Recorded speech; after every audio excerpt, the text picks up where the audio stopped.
Tonight's broadcast is made possible by a generous donation from the Berkeley Heights 5K charity road race and fitness walk. To learn more, go to berkeleyheigts5k.com.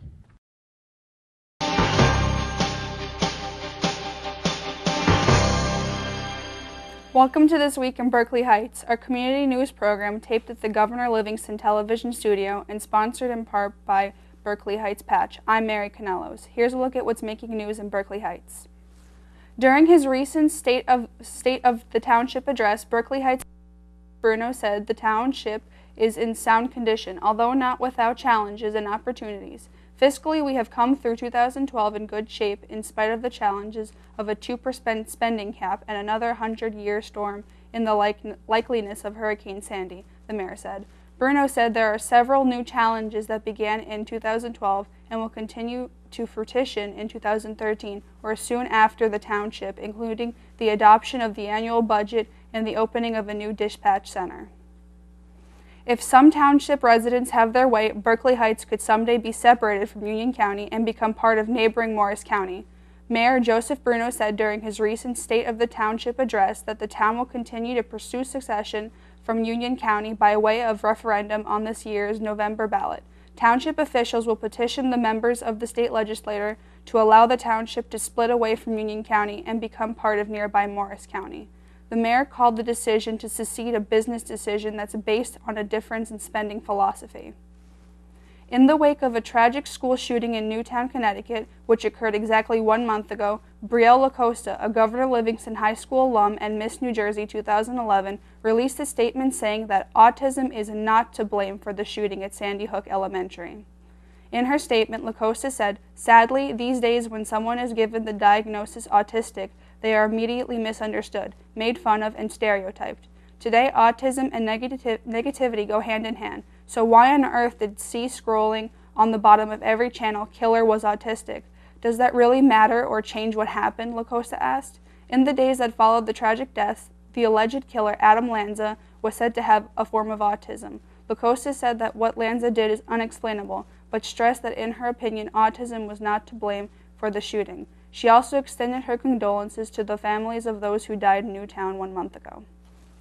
Officials in Berkeley Heights say there's a problem in the area that needs to be addressed, and they're planning to ask the county for a little help. Members of the Environmental Commission say that the deer population is increasing, and something needs to be done to reduce the number of deer in the area. Berkeley Heights Councilman Edward D'Elia led a discussion on the subject during a recent town council meeting. He said that while the county is actively trimming the deer population in county parks, the problem of deer on private property is more complicated. Local environmentalists have become concerned about a surplus of deer in the area because the deer eat small trees. D'Elia said that it is a long festering issue. In other Union County towns, such as New Providence and Cranford, annual programs allow a limited number of hunters to target deer in county parks such as Lenape Park. Following the hunt, the deer meat is given to the local food banks, where it is distributed to needy families. The town council has decided to revisit this issue at its next meeting. Berkeley Heights resident Leonard Berkowitz was elected to the Board of Trustees of the Association of New Jersey Environmental Commissions at the organization's 39th Annual Environmental Congress recently. A retired technology vice president for the Exxon Chemical Company, Berkowitz studied chemical engineering at Polytechnic University and MIT. For the last 4 years, he has co-chaired the Berkeley Heights Environmental Commission. He is also leader of Berkeley Heights Green Team, which helped the town achieve silver certification in Sustainable Jersey program. And now here's a look at the local police reports for Berkeley Heights. A Berkeley Heights man was charged with drug possession in Chatham Friday after police said they found him unconscious and with 30 bags of marijuana outside a restaurant in late December. 25-year-old Jaquim Sperlaza was charged with possession of marijuana with intent to distribute, being under the influence of a narcotic drug, possession of PCP, and possession of drug paraphernalia. According to the police, officers responded to River Grill around 2 a.m. after Sperlaza was reported to have fallen. When officers arrived, police say Sperlaza was beginning to regain consciousness, but appeared to be under the influence of drugs. He was taken to Morristown Medical Center for an evaluation. Police later released him with a court date. Turning now to some sports-related news, London Olympian and Beijing silver medalist Tim Morehouse visited Governor Livingston late last month. bringing his Fencing in the Schools clinic to the school.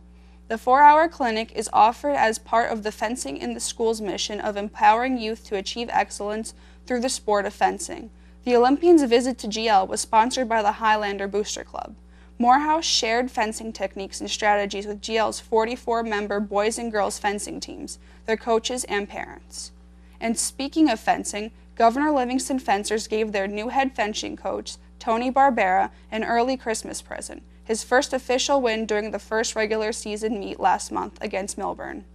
The girls' team defeated Milburn 17-10 in that match, with the clinching bout going to Jacelyn Greenwald. Several of the returning girls' team members contributed to 2 victories, each before stepping aside to make room for newer players to show their stuff. Freshman foil fencer and legacy Allison Yang also chalked up her first career victory as the team continues to gain momentum this season. Wondering when you should place your recyclables by the curb? Well, we have that information for you. Berkeley Heights announced the dates of recycling collection for the first quarter of 2013 earlier this week. The next collection will take place on January 16th and 30th. Next month, pickup dates will include February 13th and February 27th. In March, recyclables can be placed curbside on March 13th and March 27th. Get your calendars out because we're about to take a look at a few events and activities coming up in the next few weeks. The GL Environmental Club is sponsoring styrofoam recycling on Saturday, January 19th from 9 a.m. to noon at the Recreation Building. Clean styrofoam will be accepted and should be placed in clear plastic bags. On January 20th from 10 a.m. to 3 p.m., the Berkeley Heights YMCA will be sponsoring a blood drive. For additional information, you can call Tiffany Escott at 908-464-8373. The Mountainside PTA announced that it will host a community pancake breakfast on January 26th at the Deerfield School Cafe from 8:30 to 11:30 a.m. The cost is $5 for adults, $4 for senior citizens, and anyone who wants a smaller portion, or $3 for a bagel breakfast. Pre-registration is preferred, but there will be tickets at the door. The snow date is February 2nd. The Berkeley Heights Education Foundation, along with its partner in education, the Connell Company, invite you to put your useless knowledge to work at the Big Quiz Thing, a multimedia little trivia game shown on Saturday, January 26th. Admission is $50 per person. For more information about the event and to purchase tickets, please go to www.bhef.info. Please note attendees must be 21 or older.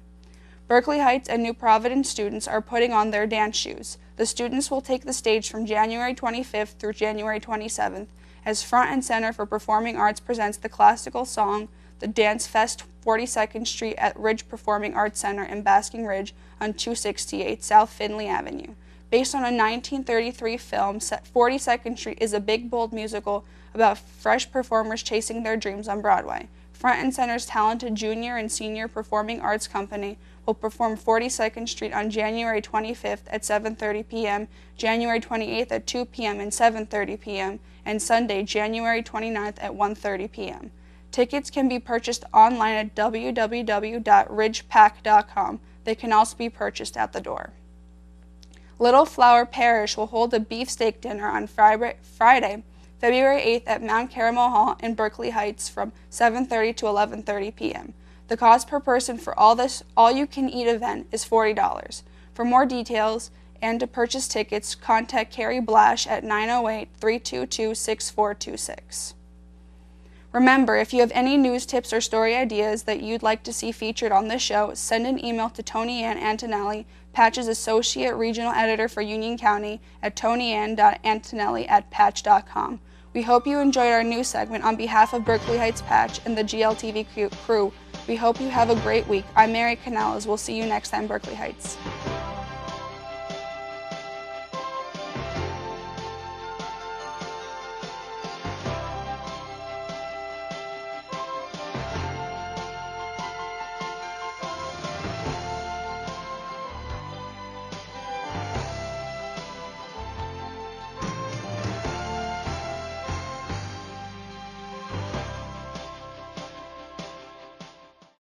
Tonight's broadcast is made possible by a generous donation from the Berkeley Heights 5K Charity Road Race and Fitness Walk. To learn more, go to berkeleyheightsfivek.com.